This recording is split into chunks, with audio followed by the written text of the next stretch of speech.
बिस्मिल्लाहिर्रहमानिर्रहीम। आज मैं आपसे एक हालिया दिनों के एक अहम मामला जो बन गया है उस पर बात करना चाहूँगा। जैसा कि आपके इल्म में है कि पिछले दिनों 10 रमज़ानुल मुबारक को यौम फ़तह सिंध था कि जिस दिन 712 हिजरी को 10 रमज़ानुल मुबारक 712 हिजरी को मोहम्मद बिन कासिम रहमतुल्लाह अलैह ने राजा दाहिर को शिकस्त देकर सिंध फ़तह किया। तो हम सब जानते हैं कि ये एक अहम तारीख़ का संग मील था जब बर-ए-सग़ीर में इस्लाम फ़ातिहाना अंदाज़ में दाखिल हुआ और मुल्तान तक मोहम्मद बिन कासिम का लश्कर पहुंचा, इस्लामी लश्कर पहुंचा। बदकिस्मती से हुआ ये है कि कुछ सालों से जो नाम नहाद लिबरल्स जिनका असल मकसद तो ये है कि इस्लाम को बदनाम करें, इस्लाम की मुखालफत करें, लेकिन ज़ाहिर है वाज़ेह तौर पर वो ये इस्लाम का नाम लेकर मुखालफत नहीं कर सकते। तो फिर इस्लामी शायर पर तनकीद, कभी कुर्बानी पर तनकीद, कभी दूसरे रोज़े पर तनकीद, और या इस्लाम के मुजाहिदीन पर, इस्लामी शख्सियात पर तनकीद, कभी गज़नवी पर, कभी मोहम्मद बिन कासिम पर, इसी तरह दूसरे मुजाहिदीन पर। तो अब हुआ ये था कि कुछ अर्सा पहले से सिंध में कोई नाम नहाद 8, 10, 12 लिबरल्स, नाम नहाद लिबरल्स, वो इकट्ठे होकर जो है वो जी राजा दाहिर हमारा हीरो है, राजा दाहिर जो है वो सिंध की एक अजीम शख्सियत था, सिंध का फ़र्जंद था, तो उसका राजा दाहिर की बरसी या राजा दाहिर के नाम पे वो जश्न या वो यादगार मनाते थे। इस दफ़ा भी ऐसा ही हुआ है कि कराची में चंद कोई 8, 10, 12 लोग, ज़ाहिर है इससे ज़्यादा तो इनकी औकात नहीं है, तो 10-12 लोग इकट्ठे हुए, उन्होंने कोई चादर चढ़ाई, सिंधी चादर, और इस तरह का फूल वगैरह बिछा कर जी कि ये राजा दाहिर हमारा हीरो था, तो उसके साथ ज़्यादती हुई और मोहम्मद बिन कासिम लुटेरा था। अब जहाँ तक इन लिबरल्स की बात है तो इनका तो इतना मेरा ख़्याल में नोटिस लेने की ज़रूरत नहीं है। ये कोई इतनी बड़ी तादाद नहीं है, या ये ऐसे लोग नहीं हैं कि जिनको काबिल इतना समझा जाए। लेकिन इस दफ़ा ये हुआ है कि कुछ और लोग भी जो हैं इसमें शामिल हो गए हैं और उन्होंने भी मोहम्मद बिन कासिम पर तरह तरह के एतराज़ात शुरू कर दिए हैं। तो जिनमें एक बड़ा नाम जो है, जो आजकल बड़ा पॉपुलर भी है, लेकिन उसकी जो कुछ दीनी खिदमात में समझता था कि काबिल ज़िक्र हैं, वो कुछ काम कर रहा था, लेकिन चंद क्लिप्स उसके सुनकर इंतहाई मायूसी हुई। इंजीनियर मोहम्मद अली मिर्ज़ा की मैं बात कर रहा हूँ। उसने कुछ एतराज़ किया। एक एतराज़ जो है मौलाना जाहिद साहब हैं फैसलाबाद के, बदकिस्मती से वो एक जय्यद आलिम दीन के बेटे हैं और एक नामवर दीनी इदारे के सरबराह हैं, तो उनकी तरफ से भी एतराज़ आया। सबसे पहले तो मैं जो लिबरल्स का एतराज़ है पहले उस पर बात करना चाहूँगा कि उनका क्या एतराज़ है। उनका कहना ये है कि जी राजा दाहिर सिंध की धरती का बेटा था, तो उसको मोहम्मद बिन कासिम आया, वो अरब से ताल्लुक़ रखता था, वो बाहर से था, गैर मुल्की हमलावर, उसने आकर राजा दाहिर को शिकस्त दी। तो राजा दाहिर मकामी था, मोहम्मद बिन कासिम गैर मुल्की था, तो ये एक तरह से हमारी मकामियत पर हमला है, सिंधियत पर हमला है, और सिंध को जो है वो गैर मुल्की हाथों से शिकस्त हुई, तो उसकी यादगार बनाए।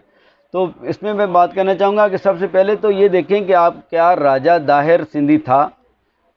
राजा दाहिर को सिंधी बनाकर उसका जश्न मनाना या उसकी यादगार और उसको हीरो बनाने के चक्कर में आप थोड़ा सा गौर कर लें, राजा दाहिर कौन था।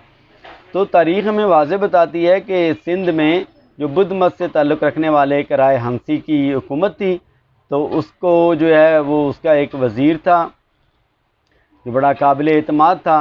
तो राजा जो था वो उस पर एतमाद करता था, उससे हिसाब किताब करता था। अब एक दफ़ा राजा को ज़रूरत पड़ी तो वज़ीर को बुलाया, लेकिन वज़ीर अपनी किसी बीमारी की वजह से या किसी मसरूफ़ियत की वजह से ना आ सका। तो उसका वज़ीर साहब का एक मुंशी था, एक ग़ुलाम था, चच जिसका नाम था, जिसका ओरिजिनली ताल्लुक़ जो है वो कश्मीर से था। वो कश्मीरी ब्राह्मण था, हिंदू मत से ताल्लुक़ रखता था, जबकि राजा जो है और उसका वज़ीर ये सारे बुद्ध मत से ताल्लुक़ रखने वाले थे, बुद्ध को मानने वाले थे। अब वज़ीर साहब उस दिन बीमार पड़ गए, तो उन्होंने अपने उस ग़ुलाम को, अपने नौकर चच को भेजा कि जाएँ जी, बादशाह सलामत को हिसाब किताब के लिए राजा साहब को ज़रूरत है। तो वो राजा हंसी के पास वो ग़ुलाम गया। अब उस वक़्त राजा के पास जो है उसकी जो मलिका थी वो मौजूद थी, बीवी मौजूद थी, जो कम उम्र थी, जवान थी, खूबसूरत थी। उसने जब इस ग़ुलाम को देखा, चच को, तो वो उससे बड़ी मुतासर हुई और उसकी खूबसूरती से, उसकी कद काठ से, जिसामत से, तो वो उससे उसका लव अफेयर चल पड़ा। अब ये सारी सिंध की तारीख़ों में ये बात वाज़ेह है कि चच ने और उसकी राजा हंसी की जो बीवी थी उसने साजिश की और राजा को, जो सिंधी राजा था उस वक्त का, जो आप सिंधीज़म के नाम पर चीख रहे हैं, तो सिंधी राजा को कत्ल किया और उसके बाद जो है वो चच ने उसकी बेवा से शादी करके उसको अपना राजा बन बैठा खुद चच जो है। तो पहली बात तो ये कि ये खुद एक जुर्म था कि एक उसको कत्ल किया, नाजायज़ तल्लुकात कायम किए। फिर जो है जैसे हिंदुस्तान की रिवायात के मुताबिक उस वक़्त की वो जो बेवा होती थी वो शादी नहीं करती थी, वो सारी उम्र वैसे बैठी रहती थी। तो ये उस जुर्म किया, इस वजह से वहाँ सिंध में बहुत इसके ख़िलाफ़ जो है चच के ख़िलाफ़ और मलका जो बेवा थी उसकी, उसके ख़िलाफ़ बहुत शोर शराबा हुआ, लेकिन ताकत के ज़ोर पर इन्होंने दबा लिया। ये राजा दाहिर उसी का बेटा है। तो राजा दाहिर का ताल्लुक सिंध से नहीं है। राजा दाहिर उसी कश्मीरी ब्राह्मण जो हिंदू था जिसने अपने बादशाह के साथ गद्दारी की, जिसने उसकी मलिका के साथ नाजायज़ तल्लुकात कायम किए और फिर शादी की, उसका राजा दाहिर बेटा है। एक तो ये राजा दाहिर का ताल्लुक सिंध से नहीं है। दूसरी आगे फिर राजा दाहिर की बदमाशी देखिए कि आप ये तारीख़दान सारे जानते हैं, तारीख़ का थोड़ा सा इल्म रखने वाले भी, कि राजा दाहिर जो हैं वो दो भाई थे। तो कुछ हिस्से पर राजा दाहिर के उस दूसरे भाई की धरसीना की हुकूमत बन गई और कुछ हिस्से पर राजा दाहिर की। तो इनके जो बाप की एक लोकल शादी भी थी जिससे उसकी एक बेटी भी थी। अब जब वो बेटी जवान हुई तो धरसीना ने मालो दौलत इकट्ठा करके कि बहन की शादी करनी है हमने, तो उसने राजा दाहिर के पास मालो दौलत भिजवाया और कि हमने अपनी बहन की शादी की तैयारियां करें, क्योंकि वो राजा दाहिर के पास रहती थी। तो राजा दाहिर ने उस वक़्त उसकी जैसे वो कुंडली कहते हैं या जायचा बनवाया।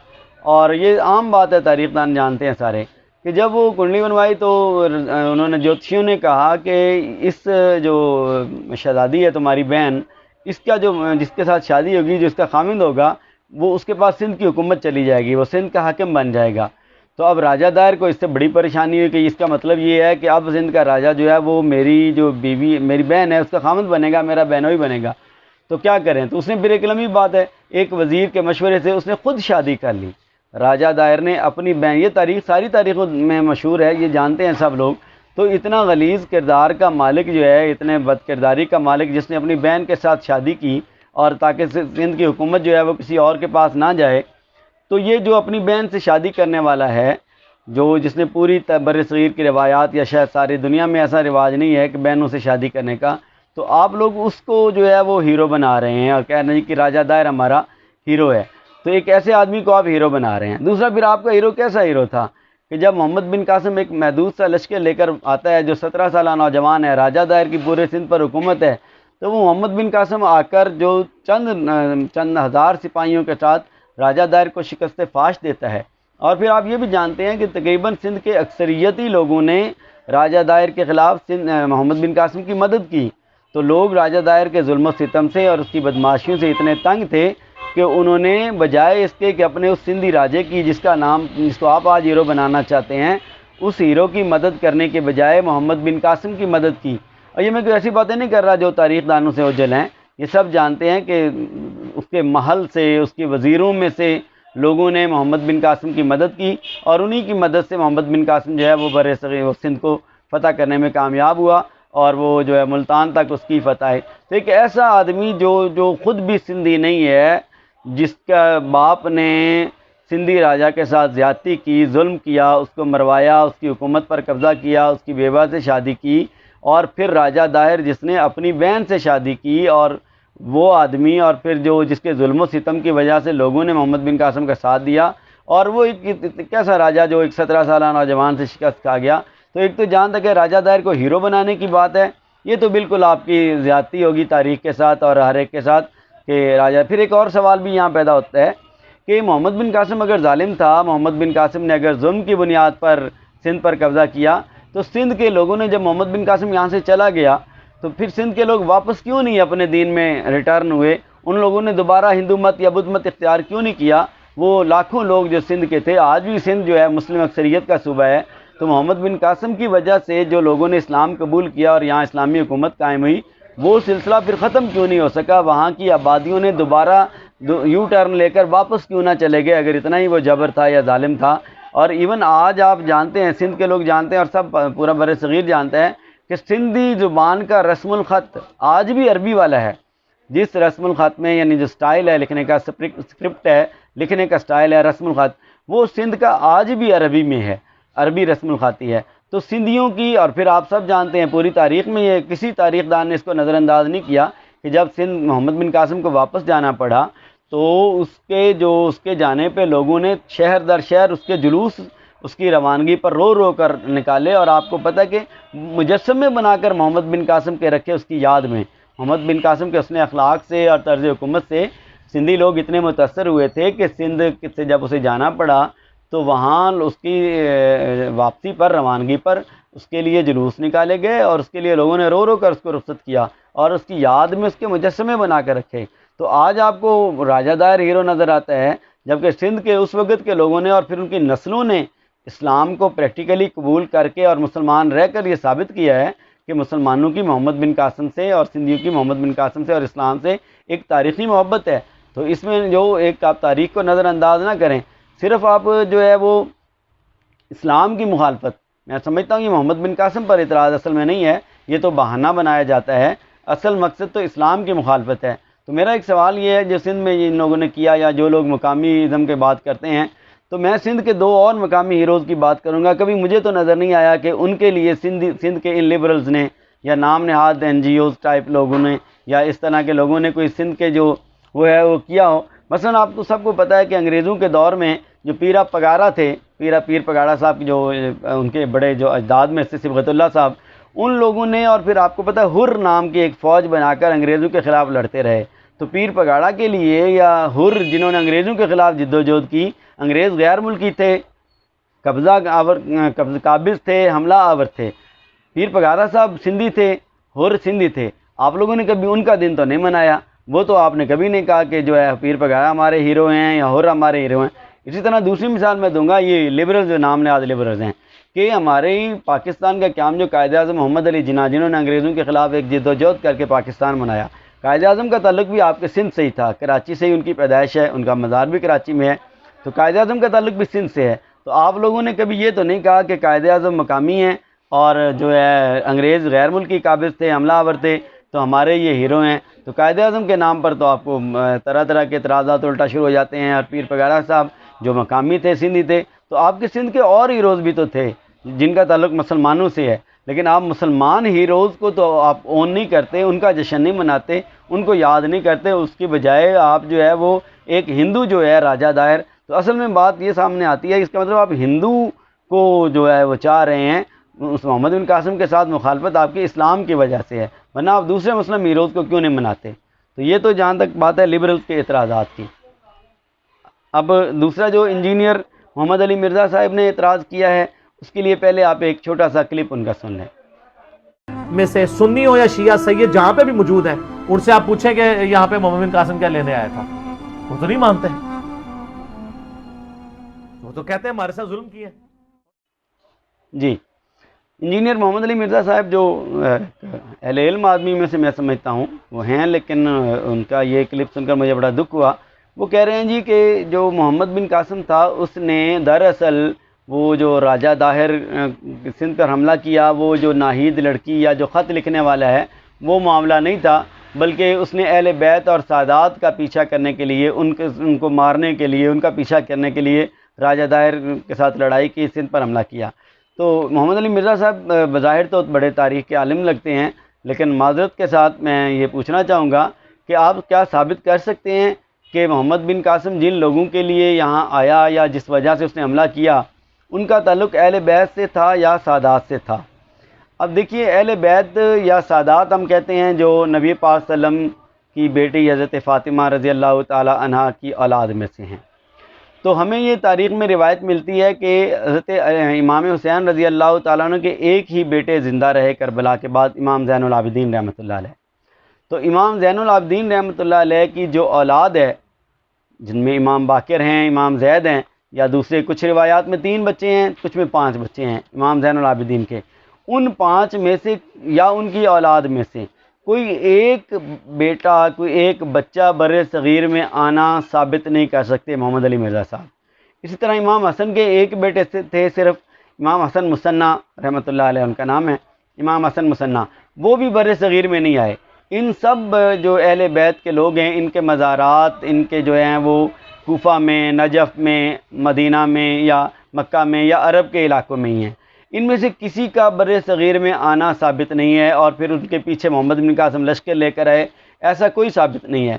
इस्लामी तारीख़ में कोई एक ऐसा हवाला इंजीनियर मोहम्मद अली मिर्ज़ा साहब या उनके मानने वाले, मैं एक तारीख़ का अदना सा तालिब इल्म हूँ, मुझे बता दें कि अहले बैत या सादात में से किसी एक का बर सग़ीर में उस वक़्त आना, ये 93 हिजरी बनती है जब मोहम्मद बिन कासम आया, तो इस तक कोई एक सादात और अहले बैत में से कोई एक आदमी आया हो और उसके पीछे फिर मोहम्मद बिन कासम उनको तलाश करने के लिए, कोई एक ऐसा हवाला, कोई तारीख़ मौजूद नहीं है। और फिर एक और सवाल है कि अरब की हमारी जो किताबें अहादीस की, तारीख़ की, फ़िक़्ह की या मुफ़स्सिरीन ने तफ़सीरें वगैरह लिखी, अहले बैत में से किसी एक का सिंध में आना ये एक बहुत बड़ा वाक़या होना था और बहुत बड़ा वाक़या बन जाता है। तो इसका कोई ज़िक्र किसी तारीख़ की किताब में, किसी सीरत की किताब में, किसी हदीस में मौजूद हो अरब की तारीख़ में, तो वो मुझे दें। दूसरा, सिंध में अगर अहले बैत में से, नबी पाक सल्लल्लाहु अलैहि वसल्लम के ख़ानदान में से, इमाम हुसैन की औलाद में से अगर कोई सिंध में आया होता, तो ये भी कोई छोटा सिंध की तारीख़ का वाक़या नहीं था। सिंध की तारीख़ में ये एक बहुत बड़ी, हिंदुस्तान की तारीख़ में बड़ी बात होती कि अहले बैत में से इमाम हुसैन की औलाद में से कोई आया है, इमाम ज़ैनुल आबिदीन की औलाद में से आया है, कोई इमाम हसन की औलाद में से आया है। तो ये कोई छोटी बातें नहीं थी, ये बड़ी बातें थी। कोई ऐसा हवाला मुझे दिखाएं कि सिंध में अहले बैत या सादात के ख़ानदान में से आया। मेरे ख़्याल में इंजीनियर मोहम्मद अली मिर्ज़ा ने अहले बैत और सादात से मोहब्बत रखने वालों की हमदर्दी लेने के लिए अपने नाम नेहाद जो बुग़्ज़ है उसको बनो उमैया से, वो निकालने के लिए अहले बैत का नाम लिया था, क्योंकि जब अहले बैत का जिक्र आएगा या सादात का जिक्र आएगा तो ज़ाहिर है बरसग़ीर के मुसलमानों की ख़ास तौर पर वो मोहब्बत फड़केगी और जागेगी और वो कहेंगे हैं मोहम्मद बिन कासम ने अहले बैत को मारा और अहले बैत के लिए पीछे आया, तो इसलिए अहले बैत का नाम लिया है। तो मोहम्मद अली मिर्ज़ा और उसके मानने वालों को मेरा एक अदना सा, मैं तालिब इल्म, मेरा चैलेंज है कि ये साबित करें कि अहले बैत, जिनको अहले बैत कहा जाता है, यानी इमाम हसन और हुसैन की औलाद, इनमें से कोई अगर बर सग़ीर में आया है तो साबित कीजिए। तो जिसके पीछे वो आया है वो तारीख़ सारी जानती है कि जो उम्मान के गवर्नर सईद को कत्ल किया कुछ लोगों ने, वो कातिल जो उनके थे गवर्नर के, वो कातिल यहाँ हिंदुस्तान में आए थे। उन लोगों ने यहाँ राजा दायर के पास पनाह ली थी और वो राजा दायर की फ़ौज में शामिल होकर लड़ते भी रहे। तो उनके कत्ल, उनके मामले में हज्जाज बिन यूसुफ ने या वलीद बिन अब्दुल मलिक जो उस वक्त खलीफा था, हुक्मरान था, उन्होंने ख़त भी लिखे राजा दायर को कि हमारे हवाले किया जाए। तो लेकिन उस वक्त भी तारीख़ में ये वाज़ेह है, सारे जानते हैं कि उस वक्त चूँकि जो मुस्लिम फ़ौजें थी दुनिया के मुख्तलिफ़ इलाक़ों में नबर्द आज़मा थी कुफ्र से, तो वो भी हज्जाज बिन यूसुफ या वलीद बिन मलिक नहीं चाहते थे कि हम इस वजह से जाएँ, इसलिए उन्होंने ख़त लिखा राजा दायर को कि हमें वो बागी जो हैं, वो जो हमारे गवर्नर के कातिल हैं, वो मोहम्मद बिन हारिस अल-अलाफ़ी वग़ैरह और उसके ख़ानदान में 400-500 लोग वो थे उसमें, तो वो वापस किए जाएँ। तो उन्होंने ख़त लिख कर कोशिश की मामलात को सेटल करने की, ताकि उसके पास वो उस वक्त इतना फ्री वो नहीं था, या इस्लामी फ़ौजें फ्री नहीं थी, वो दुनिया के मुख्तलिफ़ ख़ित्तों में इस्लाम के लिए लड़ रही थी और गैर मुस्लिमों के साथ जिहाद में मसरूफ़ थी।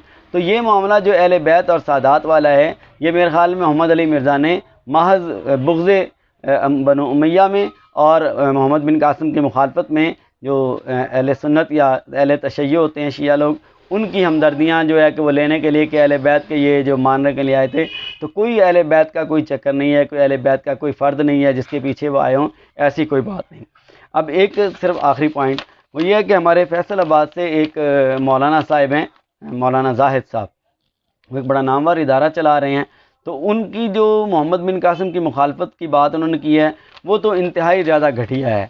मैं समझता हूँ कि इतने बड़े आलिम दीन को इतनी मामूली और छोटी बात करते हुए, और वो ज़ाती जो उनका बुग़्ज़ है वो निकालने के लिए उन्होंने बात की। वो सुनिए, पहले उनका फ़िक्रा सुनिए। उन्होंने पोस्ट लगाई थी उस दिन कि मुझे हज्जाज बिन यूसुफ से नफ़रत है, उसके फ़रिश्तादा को हीरो मानना मेरे लिए मुश्किल है, यानी उसको भेजे हुए को। अब मोहम्मद बिन कासिम की मुखालफत सिर्फ़ इसलिए मौलाना जाहिद साहब फरमा रहे हैं, और उनको शर्म आनी चाहिए, वो बड़े एक आलिम के बेटे हैं, कि जी चूँकि मोहम्मद बिन कासिम को हज्जाज बिन यूसुफ ने भेजा था, इसलिए मेरे लिए उस मोहम्मद बिन कासिम को हीरो मानना मुश्किल है। तो भाई ये कैसी बात हो गई? हज्जाज बिन यूसुफ को के जुल्म की बुनियाद पर कोई हम उसको सपोर्ट नहीं कर सकते। उसने जो कुछ किया वो हमारे लिए कोई काबिल फ़ख्र नहीं है। जैसे मैं समझता हूँ कि उमर बिन अब्दुल अज़ीज़ रहमतुल्लाह अलैह ने उसके बारे में जो कहा था वो काफ़ी है। तो लेकिन हज्जाज बिन यूसुफ की तरफ से अगर एक इस्लामी लश्कर भेजा जाता है और वो हिंदुस्तान में आकर इस्लाम फैलाता है, इस्लाम का गलबा करता है, तो मोहम्मद बिन कासिम सिर्फ इसलिए आपके नज़दीक काबिल नफ़रत है, तो फिर तो आप इसका मतलब है कि जो तारिक बिन ज़ियाद जो जिसने जाकर स्पेन फ़तह किया, वो भी तो इसी हज्जाज बिन यूसुफ का ही जर्नैल था, वो भी तो वलीद बिन अब्दुल मलिक का जर्नैल था। मुसा बिन नुसैर जिन्होंने अफ्रीका में इस्लाम फैलाया और यूरोप के इलाकों तक, स्पेन तक, अंदलस तक फ़तह किया। इसी तरह कुतैबा बिन मुस्लिम जिन्होंने तुर्किस्तान तक फ़तह किया, रूस तक इलाके फ़तह किया, अफ़गानिस्तान तक इलाके फ़तह किए। तो इसका मतलब ये है कि ज़ाहिद साहब के नज़दीक तो हज्जाज बिन यूसुफ का जो काम भी है, जो भी उसने खिदमत की, जो जुल्म की है, वो हम भी उसको मजम्मत करते हैं, जो गलत काम किए वो हम उसको कंडेम करते हैं। लेकिन उसके जो अच्छे काम हैं, जिनमें स्पेन तक इस्लाम फ़तह करना, अफ्रीका के इलाकों में इस्लाम को गालिब कर देना, सिंध और मुल्तान तक इस्लाम को गालिब कर देना, तुर्किस्तान तक इस्लाम को गालिब कर देना, क्या सिर्फ इसलिए ये सारे मुजाहिदीन तारिक बिन ज़ियाद, मूसा बिन नुसैर, कुतैबा बिन मुस्लिम, मोहम्मद बिन मुस्लिमा, मोहम्मद बिन कासिम, ये सारे आप रद्द करते जाएंगे कि जी ये तो हज्जाज बिन यूसुफ ने भेजे थे? और दूसरी बात, ज़ाहिद साहब आप तो मुझसे ज़्यादा जानते होंगे कि मोहम्मद बिन कासिम ने कुरान के, हज्जाज बिन यूसुफ ने कुरान के एराब भी लगवाए हैं। कुरान पर जो मौजूदा ज़बर ज़ेर है, एराब हैं, वो भी मोहम्मद हज्जाज बिन यूसुफ के दौर में लगे हैं। तो आप हज्जाज बिन यूसुफ के हर काम की अगर नफ़ी करते जाएंगे तो कुरान पर एराब लगाने के लिए आप अपने दोबारा किसी वालिद साहब को दोबारा ज़िंदा कर लें फिर, या ख़ुद बैठ के एराब लगवाएं, अगले एराब को ख़त्म कर दें। इसी तरह ये सारा जो सिंध के इलाके में इस्लाम पहुंचा, सिंध में मुसलमान हुए और अब तक मुसलमान हैं, अंदलस में 700 साल हुकूमत रही। तो ये कोई लॉजिक नहीं है, ये कोई बात नहीं थी कि हज्जाज बिन यूसुफ का जो कोई भेजा हुआ है वो, और हज्जाज से मुझे नफ़रत है इसलिए मुझे मोहम्मद बिन कासिम को हीरो मानना मेरे लिए मुश्किल है। तो आपके लिए मुश्किल है, लेकिन पूरी दुनिया के मुसलमान जो हैं वो इन सारे जर्नैलों को, तारिक बिन ज़ियाद आज भी पूरी दुनिया में, तारिक का नाम आज भी ज़िंदा है पूरी दुनिया में, मोहम्मद बिन कासिम आज भी पसंदीदा शख्सियत है। तो आपको पसंद नहीं है तो कोई बात ऐसी नहीं है, आपको मानना कोई दलील नहीं है, कोई इस्लाम के लिए शरई ज़रूरी नहीं है। तो ये मैं यही चाह रहा था कि यही गुजारिशात थी। बस आखिरी बात इस तरह ज़ाहिद साहब के लिए कि नबी पाक सल्लल्लाहु अलैहि वसल्लम ने फरमाया, तो ये फरमाया है कि वो आँख कभी जहन्नम नहीं देखेगी जिसने एक रात भी इस्लाम के लिए पहरा दिया हो मैदान जंग में। तो ये मुजाहिदीन, तारिक बिन ज़ियाद आपको मतलब हीरो नहीं लगता, फिर इसका मतलब है आप मोहम्मद बिन कासिम को हीरो नहीं समझते।